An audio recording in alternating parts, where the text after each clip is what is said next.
Hi guys, I hope you're having a good week. Sorry that I haven't posted anything in a couple of nights.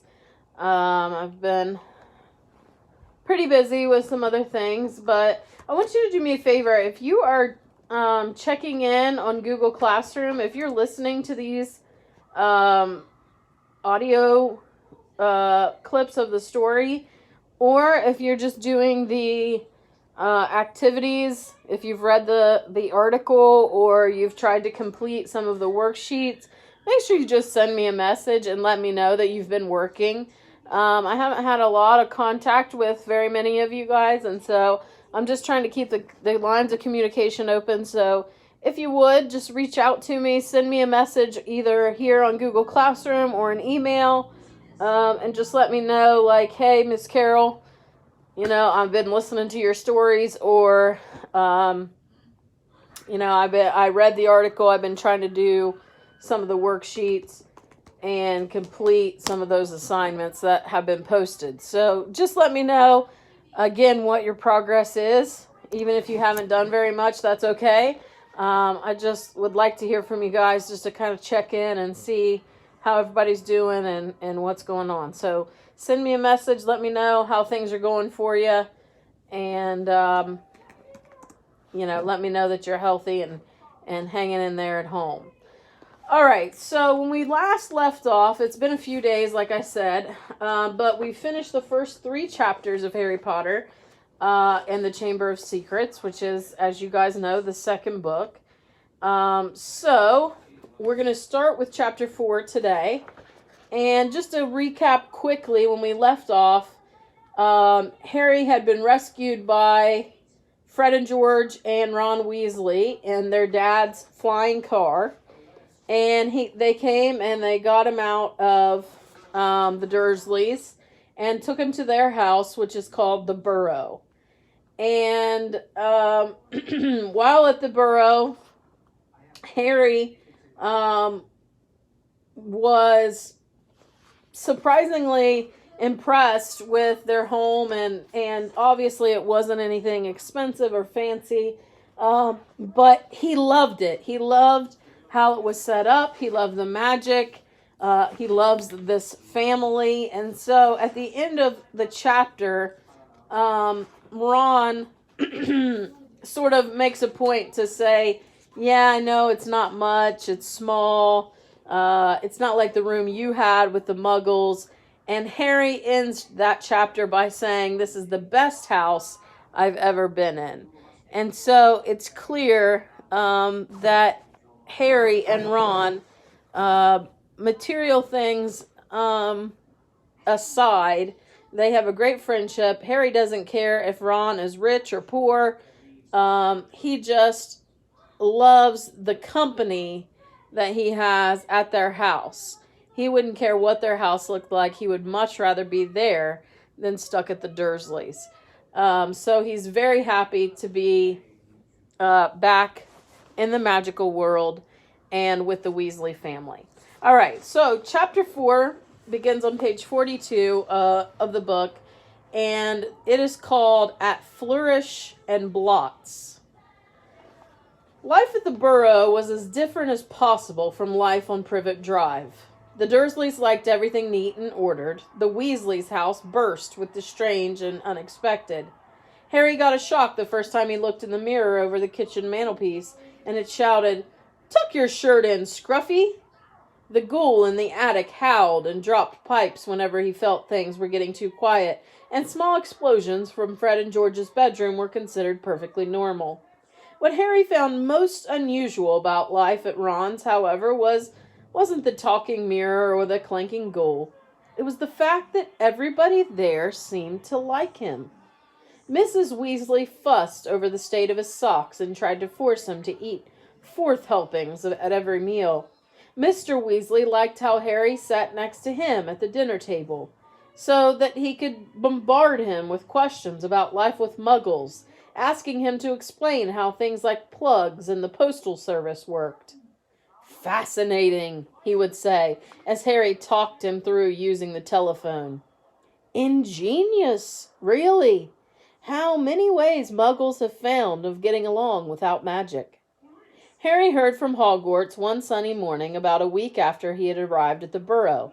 He and Ron went down to breakfast and to find Mr. and Mrs. Weasley and Ginny already sitting at the kitchen table. The moment she saw Harry, Ginny accidentally knocked her porridge bowl to the floor with a loud clatter. Ginny seemed very prone to knocking things over whenever Harry entered a room. She dived under the table to retrieve the bowl and emerged with her face glowing like the setting sun. Pretending he hadn't noticed this, Harry sat down and took the toast Mrs. Weasley offered him. "Letters from school," said Mr. Weasley, passing Harry and Ron identical envelopes of yellowish parchment, addressed in green ink. "Dumbledore already knows you're here, Harry. Doesn't miss a trick, that man. You've got them too," he added to Fred and George as they ambled in, still in their pajamas. For a few minutes there was silence as they all read their letters. Harry's told him to catch the Hogwarts Express, as usual, from King's Cross Station on the September 1st. There was also a list of new books he'd need for the coming year. Second-year students will require the Standard Book of Spells, Grade 2, by Miranda Goshawk. Break with a Banshee by Gilderoy Lockhart. Godding with Ghouls by Gilderoy Lockhart. Holidays with Hags by Gilderoy Lockhart. Travels with Trolls by Gilderoy Lockhart. Voyages with Vampires by Gilderoy Lockhart. Wanderings with Werewolves by Gilderoy Lockhart. Year with the Yeti by Gilderoy Lockhart. Fred, who had finished his own list, peered over at Harry's. "You've been told to get all of Lockhart's books too," he said. "The new Defense Against the Dark Arts teacher must be a fan. Bet it's a witch." At this point, Fred caught his mother's eye and quickly busied himself with the marmalade. "That lot won't come cheap," said George, with a quick look at his parents. "Lockhart's books are really expensive." "Well, we'll manage," said Mrs. Weasley, but she looked worried. "I'll expect we'll be able to pick up a lot of Ginny's things second-hand." "Oh, are you starting at Hogwarts this year?" Harry asked Ginny. She nodded, blushing to the roots of her flaming hair, and put her elbow in the butter dish. Fortunately, no one saw this except Harry, because just then Ron's elder brother, Percy, walked in. He was already dressed, his Hogwarts prefect badge pinned to his sweater vest. "Morning, all," said Percy briskly. "Lovely day." He sat down in the only remaining chair, but leapt up again almost immediately, pulling from underneath him a molting gray feather duster. At least that's what Harry thought it was, until he saw it was breathing. "Errol," said Ron, taking the limp owl from Percy and extracting a letter from under its wing. "Finally! He's got Hermione's answer. I wrote to her saying we were going to try and rescue you from the Dursleys." He carried Errol to a perch just inside the back door and tried to stand him on it, but Errol flopped straight off again, so Ron laid him on the draining board instead, muttering, "Pathetic." Then he ripped open Hermione's letter and read it out loud. "Dear Ron and Harry, if you're there. I hope everything went all right and that Harry's okay and that you didn't do anything illegal to get him out, Ron, because that would get Harry into trouble too. I've been really worried, and if Harry is all right, will you please let me know at once? But perhaps it would be better if you used a different owl, because I think another delivery might finish your one off. I'm very busy with schoolwork, of course." "How can she be?" said Ron in horror. "We're on vacation." "And we're going to London next Wednesday to buy my new books. Why don't we meet in Diagon Alley? Let me know what's happening as soon as you can. Love, from Hermione." "Well, that fits in nicely. We can go and get all your things then, too," said Mrs. Weasley, starting to clear the table. "What are you all up to today?" Harry, Ron, Fred, and George were planning on going up the hill to a small paddock the Weasleys owned. It was surrounded by trees that blocked it from view of the village below, meaning that they could practice Quidditch there, as long as they didn't fly too high. Sorry, I got my page stuck together there. They couldn't use real Quidditch balls, which would have been hard to explain if they had escaped and flown away over the village. Instead, they threw apples for one another to catch. They took turns riding Harry's Nimbus 2000, which was easily the best broom, Ron's old shooting star was often outstripped by passing butterflies. 5 minutes later, they were marching up the hill, broomsticks over their shoulders. They had asked Percy if he wanted to join them, but he had said he was busy. Harry had only seen Percy at mealtime so far. He stayed shut in his room the rest of the time. "I wish I knew what he was up to," said Fred, frowning.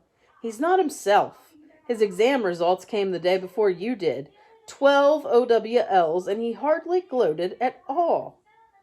"Ordinary wizarding levels," George explained, seeing Harry's puzzled look.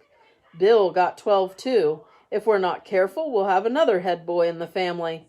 I don't think I could stand the shame." So, Percy Weasley, remember, was the one that was the prefect last year. He's the oldest of the Weasleys that is left at Hogwarts. And he completed what they call their OWLs, or Ordinary Wizarding Levels. And he got 12 of them, which is very, very good. And so George and Fred are explaining this to Harry and saying that their oldest brother, Bill, also got 12, and he was head boy at Hogwarts. And so there's a chance that Percy could end up being named head boy. Bill was the oldest Weasley brother. He and the next brother, Charlie, had already left Hogwarts. Harry had never met either of them, but knew that Charlie was in Romania studying dragons, and Bill in Egypt working for the Wizards' Bank, Gringotts. "Don't know how Mom and Dad are going to afford all of our school stuff this year," said George after a while. 5 sets of Lockhart books, and Ginny needs robes and a wand and everything." Harry said nothing. He felt a bit awkward. Stored in an underground vault at Gringotts in London was a small fortune that his parents had left him. Of course, it was only in the wizarding world that he had money. You couldn't use galleons, sickles, and knuts in muggle shops. He had never mentioned his Gringotts bank account to the Dursleys. He didn't think their horror of anything connected with magic would stretch to a large pile of gold. Mrs. Weasley woke them all early the following Wednesday. After a half a dozen bacon sandwiches each, they pulled on their coats, and Mrs. Weasley took a flower pot off the kitchen mantelpiece and peered inside. "We're running low, Arthur," she said. "We'll have to buy some more today." "Ah, well, guess first. After you, Harry dear." As she offered him the flower pot, Harry stared at them all, watching him. "What am I supposed to do?" he stammered. "He's never traveled by Floo powder," said Ron suddenly. "Sorry, Harry, I forgot." "Never?" said Mr. Weasley. "But how did you get to Diagon Alley to buy your school things last year?" "I went on the underground—" "Really?" said Mr. Weasley eagerly. "Were there escapadors? How exactly?" "Not now, Arthur," said Mrs. Weasley. "Floo powder's a lot quicker, dear, but goodness me, if you've never used it before." "He'll be all right, Mum," said Fred. "Harry, watch us first." He took a pinch of glittering powder out of the flower pot, stepped up to the fire, and threw the powder into the flames. With a roar, the fire turned emerald green and rose higher than Fred, who stepped right into it and shouted, "Diagon Alley!" and vanished. "You must speak clearly, dear," Mrs. Weasley told Harry as George dipped his hand into the flower pot. "And be sure to get out at the right grate." "The right what?" said Harry nervously as the fire roared and whipped George out of sight too. "Well, there are an awful lot of wizard fires to choose from, you know, but as long as you've spoken clearly—" "He'll be fine, Molly, don't fuss," said Mr. Weasley, helping himself to Floo powder too. "But dear, if he got lost, how would we ever explain to his aunt and uncle?" "They wouldn't mind," Harry reassured her. "Dudley would think it was a brilliant joke if I got lost up a chimney. Don't worry about that." "Well, all right. You go after Arthur," said Mrs. Weasley. "Now, when you get into the fire, say where you're going. And keep your elbows tucked in," Ron advised. "And your eyes shut," said Mrs. Weasley. "The soot." "Don't fidget," said Ron, "or you might, fall out of the wrong fireplace. But don't panic and get out too early. Wait until you see Fred and George." Trying to bear all of this in mind, Harry took a pinch of Floo powder and walked to the edge of the fire. He took a deep breath, scattered the powder into the flames, and stepped forward. The fire felt like a warm breeze. He opened his mouth and immediately swallowed a lot of hot ash. Diagon Alley, he coughed. It felt as though he was being sucked down a giant drain. He seemed to be spinning very fast. The roaring in his ears was deafening. He tried to keep his eyes open, but the whirl of green flames made him feel sick. Something hard knocked his elbow, and he tucked it in tightly, still spinning and spinning. Now it felt as though cold hands were slapping his face. Squinting through his glasses, he saw a blurred stream of fireplaces and snatched glimpses of the rooms beyond. His bacon sandwiches were churning inside him. He closed his eyes again, wishing it would stop soon, and then he fell, face forward onto cold stone, and felt the bridge of his glasses snap. Dizzy and bruised, covered in soot, he got gingerly to his feet, holding his broken glasses up to his eyes. He was quite alone, but where he was, he had no idea. And he could tell that he was standing in the stone fireplace of what looked like a large, dimly lit wizard shop. But nothing in here was ever likely to be on a Hogwarts school list. A glass case nearby held a withered hand on a cushion, a blood-stained pack of cards, and a staring glass eye. Evil-looking masks stared down from the walls. An assortment of human bones lay upon the counter, and rusty, spiked instruments hung from the ceiling. Even worse, the dark, narrow street Harry could see through the dusty shop window was definitely not Diagon Alley. The sooner he got out of here, the better. Nose still stinging where it had hit the hearth, Harry made his way swiftly and silently toward the door, but before he'd got halfway toward it, two people appeared on the other side of the glass, and one of them was the very last person Harry wanted to meet when he was lost, covered in soot and wearing broken glasses. Draco Malfoy. Harry looked quickly around and spotted a large black cabinet to his left. He shot inside it and pulled the doors closed, leaving a small crack to peer through. Seconds later, a bell clanged and Malfoy stepped into the shop. A man who followed could only be Draco's father. He had the same pale, pointed face and identical cold gray eyes. Mr. Malfoy crossed the shop, looking lazily at the items on display, and rang a bell on the counter before turning to his son and saying, "Touch nothing, Draco." Malfoy, who had reached for the glass eye, said, "I thought you were going to buy me a present." "I said I would buy you a racing broom," said his father, drumming his fingers on the counter. "What's the good of that if I'm not in the house team?" said Malfoy, looking sulky and bad-tempered. "Harry Potter got a Nimbus 2000 last year. Special permission from Dumbledore so he could play for Gryffindor. He's not even that good. It's just because he's famous. Famous for having a stupid scar on his forehead." Malfoy bent down to examine the shelf full of skulls. "Everyone thinks he's so smart. Wonderful Potter with his scar and his broomstick." "You have told me this at least a dozen times already," said Mr. Malfoy with a quelling look at his son. "And I would remind you that it is not prudent to appear less than fond of Harry Potter, not when most of our kind regard him as the hero who made the Dark Lord disappear. Ah, Mr. Borgin." A stooping man had appeared behind the counter, smoothing his greasy hair back from his face. "Mr. Malfoy, what a pleasure to see you again," said Mr. Borgin, in a voice as oily as his hair. "Delighted, and young Master Malfoy too. Charmed. How may I be of assistance to you? I must show you just in today, and very reasonably priced." "I'm not buying today, Mr. Borgin, but selling," said Mr. Malfoy. "Selling?" The smile faded slightly from Mr. Borgin's face.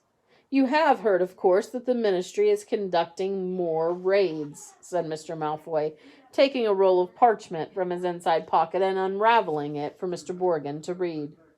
"I have a few, items at home that might embarrass me if the Ministry were to call." Mr. Borgin fixed a pair of pince-nez to his nose and looked down at the list. "The Ministry wouldn't presume to trouble you, sir, surely?" Malfoy's lip curled. I have not been visited yet. The name Malfoy still commands a certain respect. Yet the ministry grows ever more meddlesome. There are rumors about a new Muggle Protection Act. No doubt that flea-bitten, Muggle-loving fool Arthur Weasley is behind it. Harry felt a hot surge of anger. And, as you see, certain of these poisons might make it appear. I understand, sir. Of course, said Mr. Borgin. Let me see. Can I have that? Interrupted Draco, pointing at the withered hand on its cushion.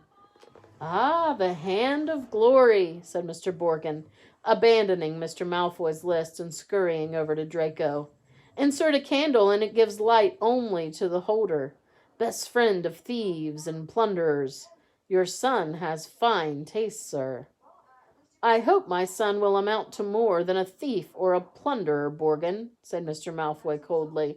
And Mr. Borgin said quickly, No offense, sir, no offense meant. Though if his grades don't pick up, said Mr. Malfoy more coldly still, that may indeed be all he is fit for. It's not my fault, retorted Draco. The teachers all have favorites. That Hermione Granger... I would have thought you'd be ashamed that a girl of no wizard family beat you in every exam, snapped Mr. Malfoy. Ha! Said Harry under his breath, pleased to see Draco looking both abashed and angry. It's the same all over, said Mr. Borgin in his oily voice. Wizard blood is counting for less everywhere.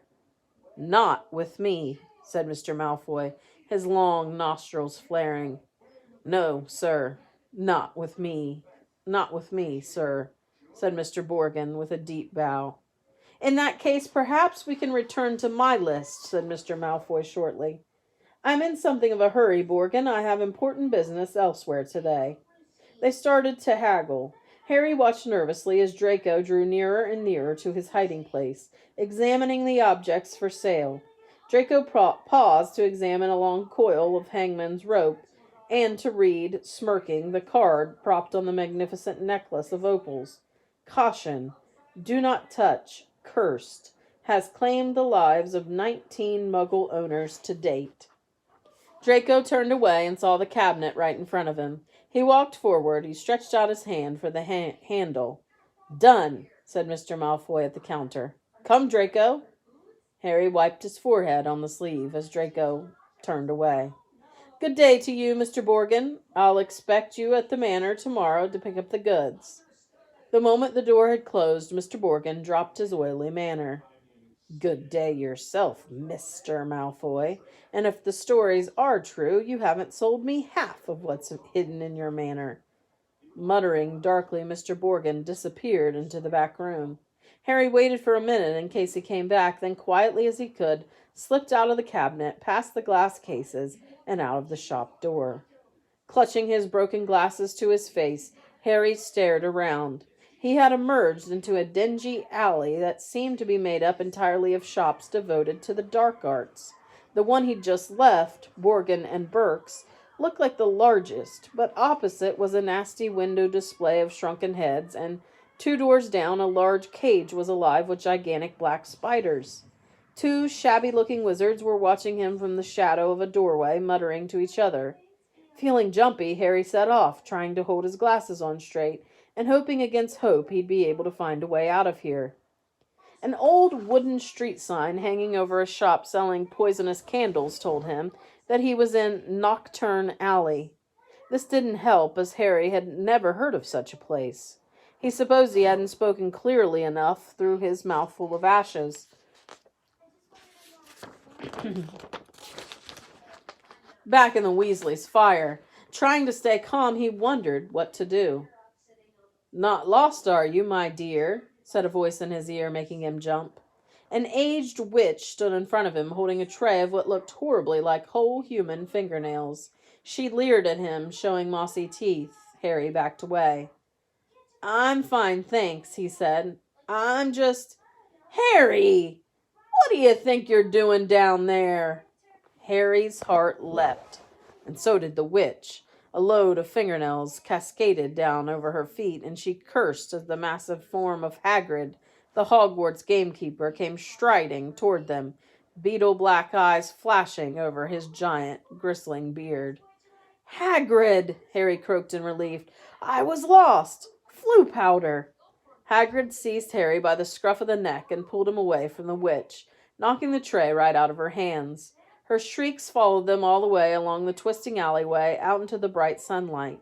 Harry saw a familiar snow-white marble building in the distance, Gringotts Bank. Hagrid had steered him right into Diagon Alley. "You're a mess," said Hagrid gruffly, brushing soot off Harry so forcefully he nearly knocked him into a barrel of dragon dung outside the apothecary. "Skulking around Knockturn Alley. I don't know. Dodgy place, Harry. Don't want no one to see you down there." "I realized that," said Harry, ducking as Hagrid made to brush him off again. "I told you I was lost. What were you doing down there anyway?" "I was looking for flesh-eating slug repellent," growled Hagrid. "They're ruining the school cabbages." "You're not on your own. I'm staying with the Weasleys. But we got separated," Harry explained. "I've got to go and find them." They set off together down the street. Okay, so real quickly, just to make sure everybody's following, they used the Floo powder network to travel to Diagon Alley, and Harry had never done it before. And so he stuttered when he went to leave, and he ended up in Knockturn Alley, which he had never been, but is a place where all the shops sell things related to the dark arts. And so, obviously, the people that are hanging around there are not great people. And he ends up in that shop, Bergen and Blotz, and he has to hide because Malfoy and his father come in. And so he hides, and he overhears Malfoy's father talking about how he needs to get rid of some things that he has because he doesn't want the ministry to find out that he has those things and think that he is still part of the dark side. And so once that conversation ends and Harry's able to get out of that shop, luckily he runs into Hagrid, and Hagrid is able to save him and take him out of Knockturn Alley and back to Diagon Alley where he was trying to go in the first place. And so now Hagrid is helping him try to find the Weasleys and Hermione, which is who he was supposed to be meeting in the first place. "How come you never wrote me back?" said Hagrid, as Harry jogged alongside him. He had to take 3 steps to every stride of Hagrid's enormous boots. Harry explained all about Dobby and the Dursleys. "Lousy muggles," growled Hagrid. "If I'd have known—" Harry, over here!" Harry looked up and saw Hermione Granger standing at the top of the white flight of steps to Gringotts. She ran down to meet them, her bushy brown hair flying behind her. "What happened to your glasses?" "Hello, Hagrid." "Oh, it's wonderful to see you two again.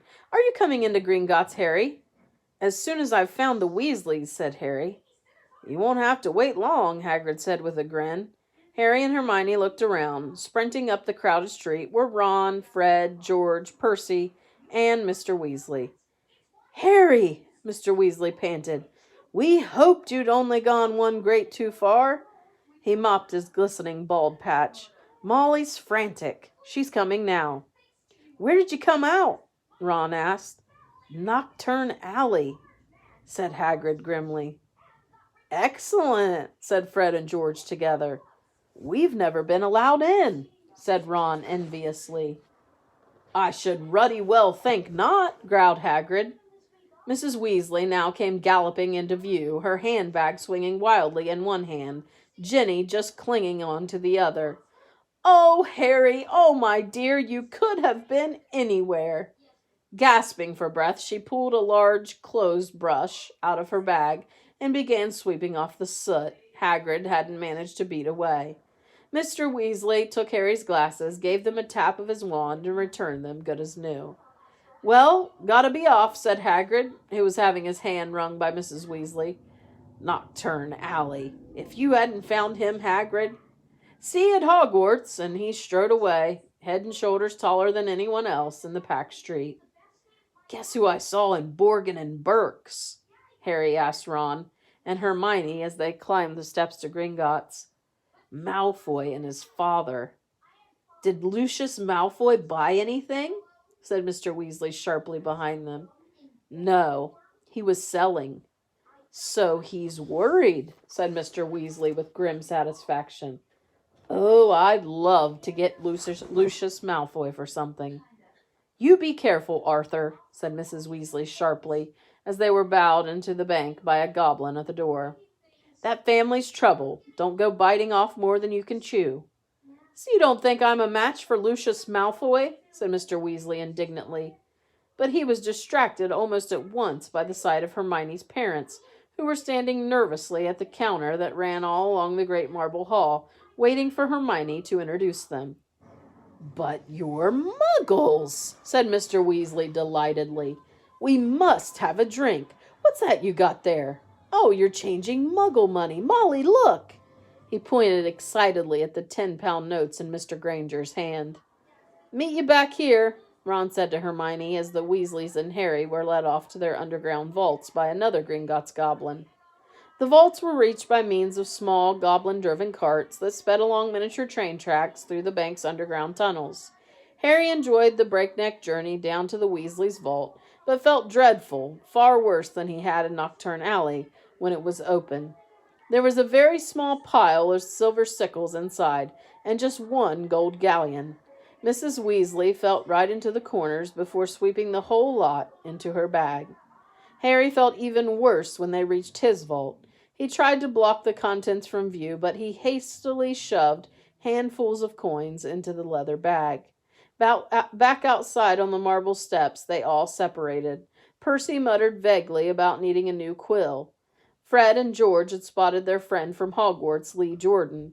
Mrs. Weasley and Ginny were going to a second-hand robe shop. Mr. Weasley was insisting on taking the Grangers off to the Leaky Cauldron for a drink. We'll all meet at Flourish and Bott's in an hour to buy your school books, said Mrs. Weasley, setting off with Jenny and not one step down Nocturne Alley. She shouted at the twins' retreating backs. Harry, Ron, and Hermione strolled off along the winding, cobbled street. The bag of gold, silver, and bronze, ganging cheerfully in Harry's pocket, was clamoring to be spent. So he bought 3 large strawberry and peanut butter ice creams, which they slurped happily as they wandered up the alley, examining the fascinating shop windows. Ron gazed longingly at the full set of Chudley cannon robes in the windows of quality Quidditch supplies until Hermione dragged them off to buy ink and parchment next door. In Gamble and Jape's Wizarding Joke Shop, they met Fred, George, and Lee Jordan, who were stocking up on Dr. Filibuster's fabulous wet start, no-heat fireworks, and in a tiny junk shop full of broken wands, lopsided brass scales, and old cloaks covered in potion stains, they found Percy, deeply immersed in a small and deeply boring book called Prefects Who Gained Power. A study of Hogwarts prefects and their later careers, Ron read aloud in the back cover. That sounds fascinating. Go away, Percy snapped. Course. He's very ambitious, Percy. He's got it all planned out.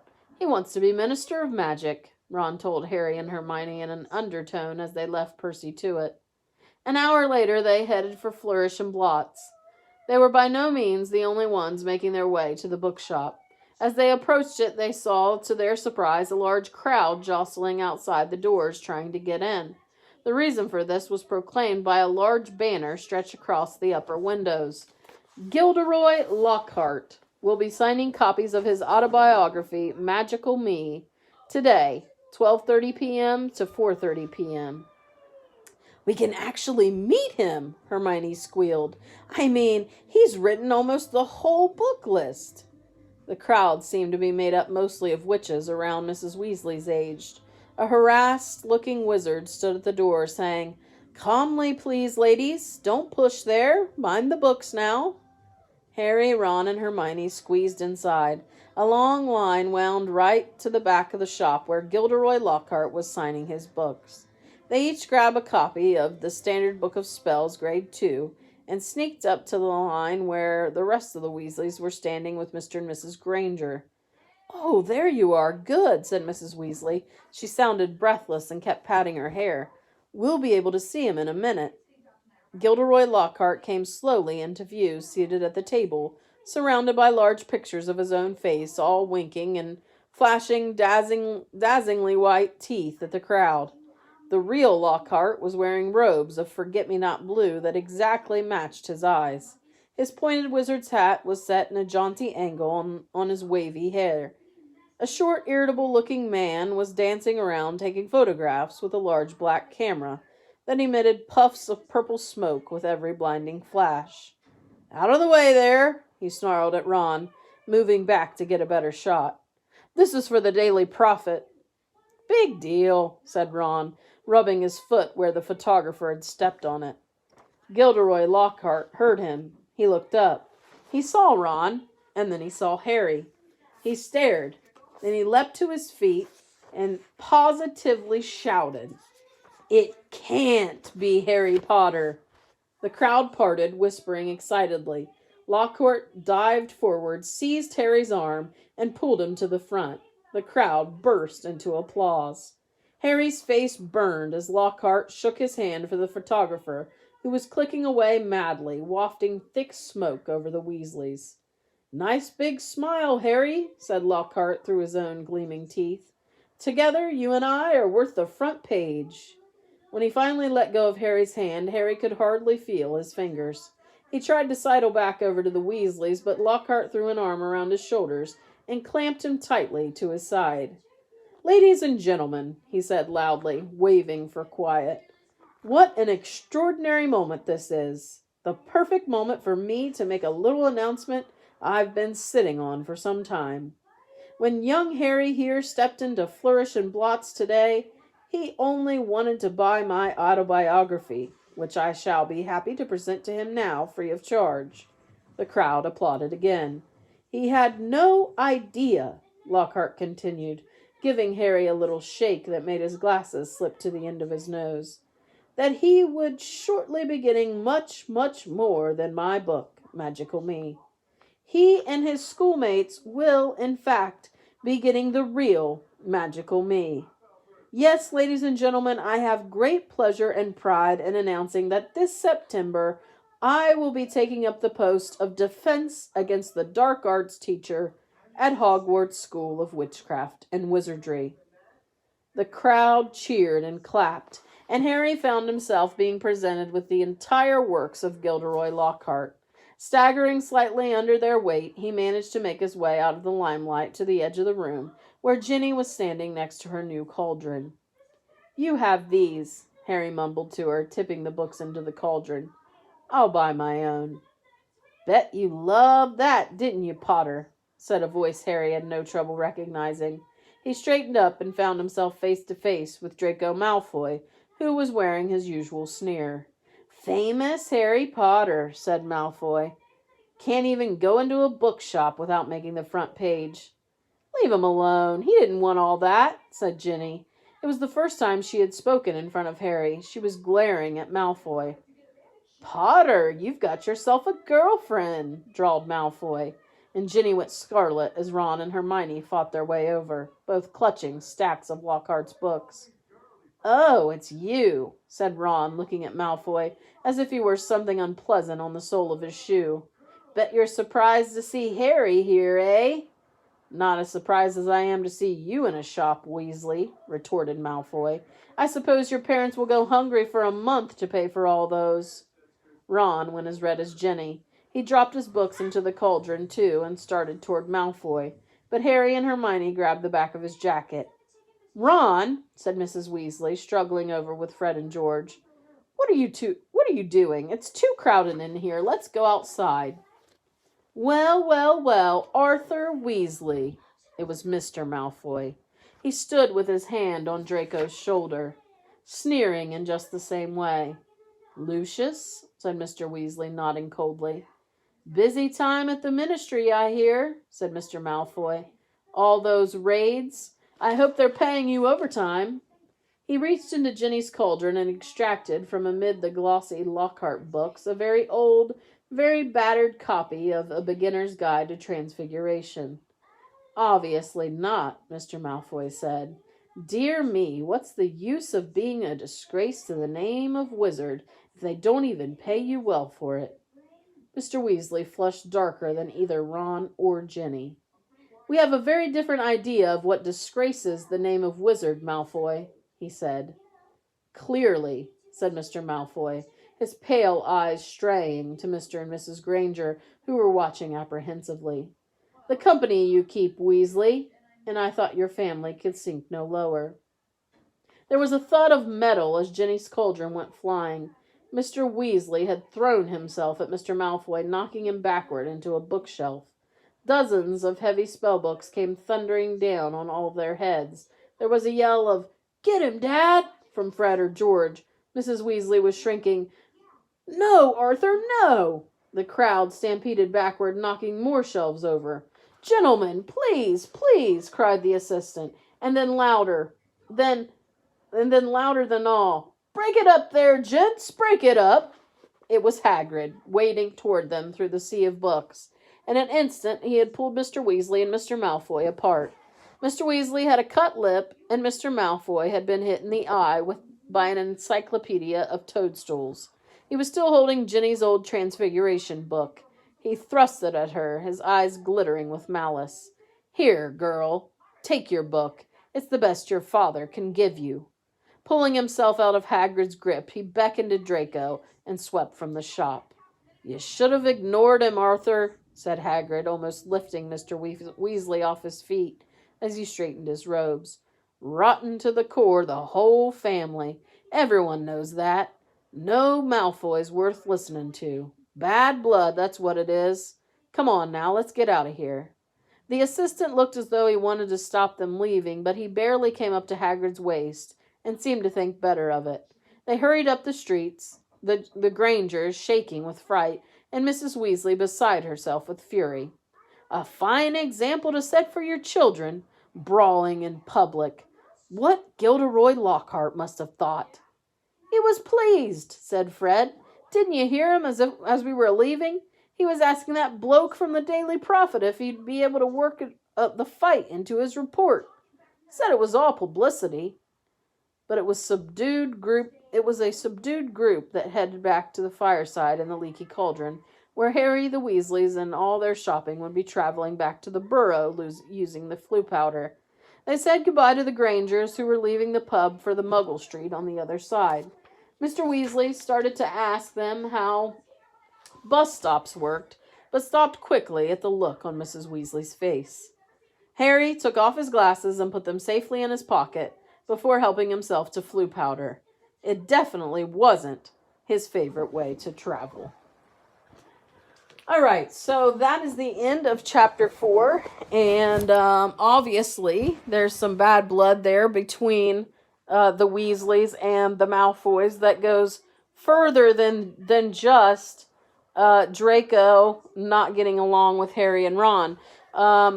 And so Mr. Malfoy has very little respect for Mr. Weasley, and they got into a little scuffle there in the shop. But what's more important that sticks out from the chapter is that this man Gilderoy Lockhart is going to be the defense against the dark arts teacher. If you remember from the first book, that was Professor Quirrell's job.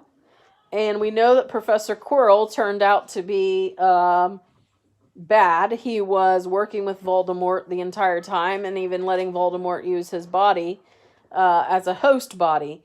And so that job has opened up because Quirrell is dead. And so we find out now that it will be this man, this famous author, Gilderoy Lockhart, who will be teaching Defense Against the Dark Arts. And you get the feeling that he's one of those guys, he really likes fame, he really likes the publicity, he likes to have his picture taken, He's a good-looking man. All of the older women, like Mrs. Weasley, or the middle-aged moms, all find him very attractive.